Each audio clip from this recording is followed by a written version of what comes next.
umpisa ng The Voice Kids, parating bukang bibig ng superstar coaches ng mga composers din sila. Na mga songwriters, di ba? Pero, papayag ba tayo hindi nating marinig ng live at bibigyan tayo ng sample ng mga composition sila. Gusto niyo ba yun? So, simple lang. Ito ang challenge para sa kanila. Ang bawat isa ay gagawa ng short song na akapela lang para sa kanilang fellow coaches. We can begin with Coach Billy. Gagawa niya ng kanta on the spot. Si Zach. Oh. Let's go, Coach Billy! So it goes... Let's go. Let's go. Bakit ako nagsusulat para sa mga bata? Kasi sanay na ako, walang umiikot sa akin. Thank you. Wow! Coach Zach, ito naman para kay Coach Julie. Ano lang, short, very, very short and simple lang siguro.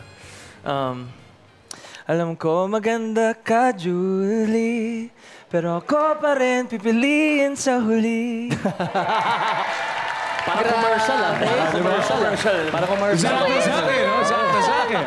Wish ko lang. Wish ko lang. Coach Julie, ikaw naman.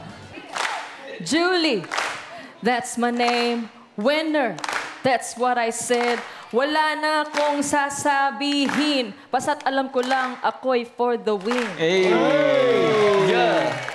Nasaan yung Ben and Ben? Ayaw nga. Sinasabi ko yung sa kanila. For the win Sinasabi ko yung sa kanila. Okay, Team Ben and Ben naman para kay Coach Billy.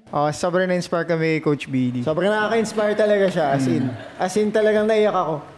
Sige. Kung alam niyo to, sabayin niyo.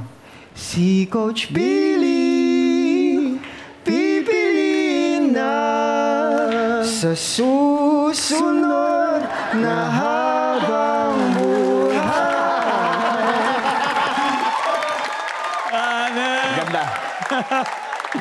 Grabe. Diinan na talaga to, bro. Sana sinabi niyo, hindi na lang ako pumasok ngayong araw na to, no?